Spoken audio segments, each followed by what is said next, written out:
Radar is not, it's not a rich seam of comedy gold or anything like that. I mean, radar's pretty dull, really. It's just a load of waves going out and coming back, and some pictures, some blobs that appear on the screen and people hovering over it going, yes, I think so, Wing Commander, and all that stuff.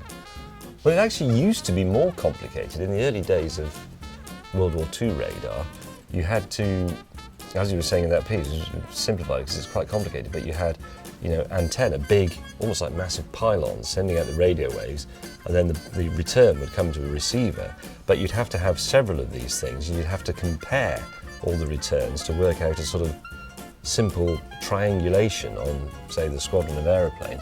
But they also had to incorporate a system of comparing them all and knocking out what was obviously a misreading.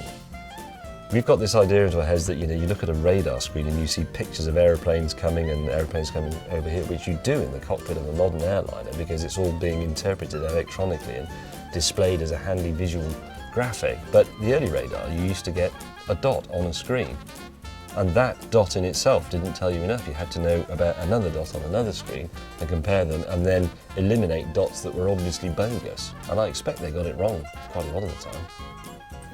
Oh, there are fishing radar as well. I mean, I think they are sonar, they're sonic, but it's still the same thing. You still send the signal out and measure the return. You can do it with radio waves, you can do it with sound waves, or you can do it with things outside of what we would call the audible spectrum. So ultrasonic ones, you can probably do it with low-level pulses in water as well, to find that there's a huge whale in front of you or something like that.